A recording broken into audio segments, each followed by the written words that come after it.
오늘 성경 말씀은 창세기 32장 24절에서 32절입니다. 모든 인류는 각각 자기들의 조상을 가지고 있습니다. 그 조상들 중에는 영웅이나 위인으로 칭송받는 사람들도 있습니다. 그리고 그 훌륭한 조상들을 본받으라고 가르칩니다. 이것은 성경에 나오는 인물에게도 마찬가지입니다. 우리는 성경에 나오는 믿음의 조상들을 보면서 그의 믿음을 본받고자 합니다. 신자마다 각자 나름대로 자기가 닮고 싶어하는 혹은 존경하는 믿음의 조상들이 있을 것입니다. 그러면 이런 질문을 해보겠습니다. 만약 우리나라 이름을 우리나라 조상들 중에서 한 사람의 이름을 따서 지으라고 한다면 누구를 선택하시겠습니까? 사람마다 존경하는 대상이 다르기에 많은 사람들이 후보로 나올 것입니다. 그리고 투표를 할 것입니다. 그런데 한편으로는 위대한 인물들이 많이 있지만, 그래서 후보로 세워지지만 막상 그 사람 이름으로 나라의 이름을 짓는다고 할 때 선뜻 택할 수 있는 인물을 찾기는 쉽지 않을 것입니다. 그런데 실제로 한 개인의 이름이 나라의 이름이 된 경우가 있습니다. 그가 바로 야곱입니다. 그의 이름 이스라엘은 지금 이스라엘이라는 한 국가의 이름이 되었습니다. 우리는 어느 정도 성경을 통해 야곱에 대해 알고 있습니다. 그런데 그는 한 나라의 이름이 될 만큼 영웅적이지는 않습니다. 오히려 야곱은 야신가로 알려져 있습니다. 야곱은 자신의 목적을 위해 형이나 아버지까지도 속이는 야비한 사람이었습니다. 태어날 때 엄마 뱃속에서부터 형의 발 뒤꿈치를 잡고 나올 만큼 지기 싫어하는 성격을 갖고 있었습니다. 또한 형의 장자의 권리를 팥죽 한 그릇에 산 사람이었습니다. 더 나아가 늙어 눈이 잘 보이지 않는 아버지까지 속여 축복을 받아낸 아들이었습니다. 그리고 아버지 속인 것이 들통이 나자 용서를 구하는 대신 외삼촌 집으로 도망친 인물이었습니다. 반면에 성경은 야곱을 전혀 다른 관점으로 보고 있습니다. 이것이 사람을 살피시는 하나님의 눈과 마음이기도 합니다. 야곱은 기존의 것에 안주하지 않고 도전하는 사람이었습니다. 늘 새로운 것을 향해 떠날 줄 아는 용기를 가진 인물이었습니다. 그가 부모 품에서 안락하게 살고자 했다면 절대로 형에게 그런 짓을 해서는 안 되었습니다. 아버지를 속여서도 안 되었습니다. 그는 자기에게 주어진 상황에 안주하지 않았습니다. 그는 스스로 고난의 삶을 자처하였습니다. 지금 우리 사회는 성공지상주의가 넘쳐나고 있습니다. 성공하지 못한 사람은 얼굴을 들고 다니지 못하고 동창회에도 갈 수 없고 심지어는 교회 가기도 부끄러워합니다. 어떻게 성공을 했는지는 그리 중요하지 않습니다. 오로지 결과적으로 성공한 사람만을 높이 평가하는 사회입니다. 그렇기 때문에 사람들은 실패를 두려워합니다. 실패한 사람이라는 소리를 듣는 것을 제일 싫어합니다. 이런 성공지상주의가 교회 안에도 들어와 있습니다. 그래서 목회자 사이에서도 대형 교회 목사는 성공한 사람으로 인정받고 작은 교회 목사는 별 볼 일 없는 사람으로 취급받습니다. 교회 안에서도 성공이 미덕이 되었습니다. 그래서 목사들 중에는 아브라함이나 요셉을 비롯한 성경 인물들을 성공한 사람들로 설교합니다. 혹자는 성공하려면 다윗과 같이 지혜를 발휘해야 한다고 말합니다. 이런 설교를 통해 그리스도인은 어려서부터 교회 안에서 모범적으로 자라서 성공하는 것이 인생의 기본 코스처럼 교육되어집니다. 고생을 한다거나 실패를 하거나 손해를 보는 삶을 사는 사람은 업신여기거나 경멸하고 깔봅니다. 그들은 하나님의 복을 받았다며 어떻게 실패하며 고생하며 궁색하겠느냐고 반문합니다. 그러나 야곱의 삶을 보면 그 어디에서도 이런 성공적이고 안락하고 호화스러운 삶은 없었습니다. 하나님이 그에게 복을 주었다고는 하지만 그를 마냥 어린아이처럼 대해준 적이 없습니다. 하나님은 그를 광야에 내던져 놓으셨습니다. 그는 맨몸으로 외삼촌 집으로 도망을 갔습니다. 거기서는 잘 살았을까요? 아닙니다. 그야말로 개고생하며 살았습니다. 20년간을 모순으로 살았습니다. 말이 외삼촌이지 남보다 더 지독하게 종 부리듯 부림을 당했습니다. 먼저 외삼촌에게 속아서 2번이나 결혼을 했습니다. 품삯도 10번이나 속았습니다. 이러고도 야곱을 성공한 사람이라고 할 수 있을까요? 야곱이 하나님의 복을 많이 받은 사람이라고 하는 사람들에게 야곱처럼 살아보겠냐고 하면 싫어할 것입니다. 말로는 야곱이 복을 많이 받았다고 하지만 그렇게 살라고 하면 싫어합니다. 그러면 왜 사람들은 자신은 그렇게 살고 싶지 않은 삶을 복이라고 우기는 것일까요? 성경은 얄팍하게 성공한 야곱을 주목시키는 것이 아닙니다. 실패를 두려워하지 않고 손해를 볼 줄도 아는 야곱을 주목시키고 있는 것입니다. 장인에게 속아 20년을 호송세월한 바보를 보여주려는 것이 아니라 그렇게 하면서도 그가 추구했던 것이 무엇인지를 말하려고 하는 것입니다. 그것은 야곱이 사랑을 위해 20년을 마다하지 않았다는 것입니다. 야곱은 진정한 사랑에 자신을 던질 줄 아는 사람이었던 것입니다. 그리고 기다릴 줄 아는 사람이었습니다.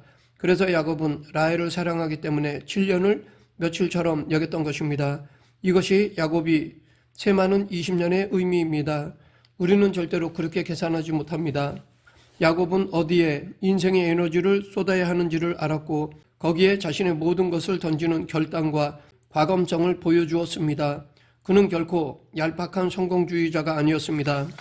이런 야곱과 대조를 이루는 인물이 바로 외삼촌 라반입니다. 그는 딸들을 물질적 이익의 수단으로 삼았습니다. 라반은 야곱을 종처럼 부리는 20년 동안에는 자기가 성공한 사람으로 알았을 것입니다. 그러나 실상 성공자는 야곱이었습니다. 야곱은 세상이 볼 때는 패배자입니다.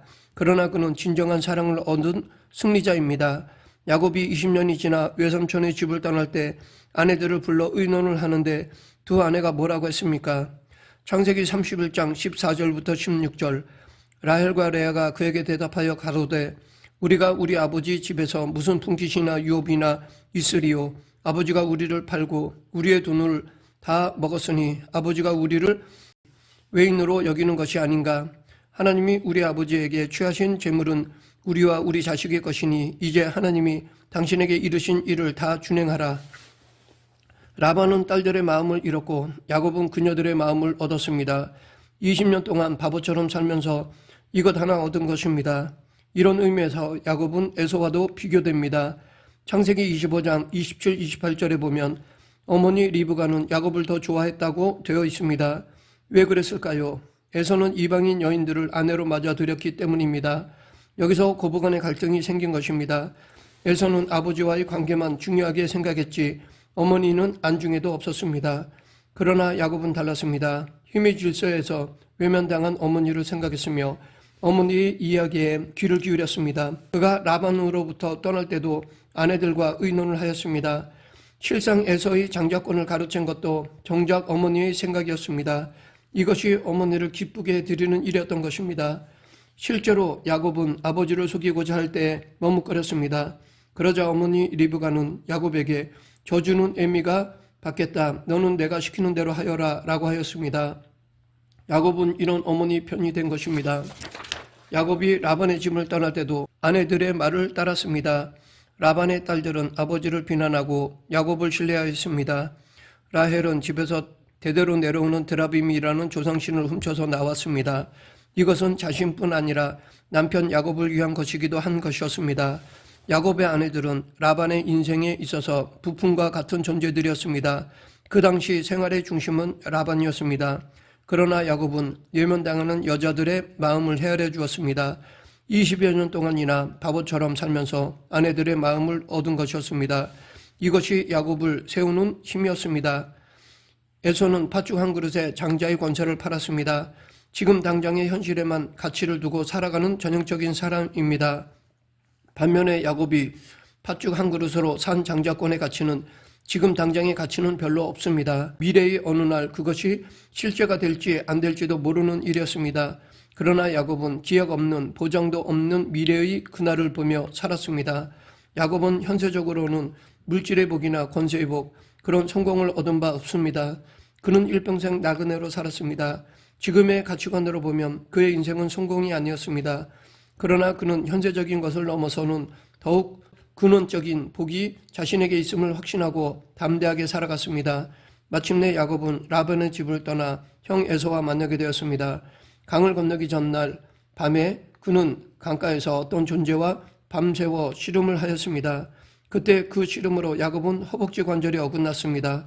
그로 인해 형에게 나아가는 일도 수월치 않게 되었습니다. 그런 중에도 야곱이 그 천사더러 뭐라고 하였습니까? 축복해 주지 않으면 보내지 않겠다라고 하였습니다. 그때 그가 한 말이 오늘 본문 27, 28절입니다. 그 사람이 그에게 이르되 내 이름이 무엇이냐? 그가 이르되 야곱이니이다. 그가 이르되 내 이름을 다시는 야곱이라 부를 것이 아니요 이스라엘이라 부를 것이니 이는 내가 하나님과 및 사람들과 겨루어 이겼음이니라.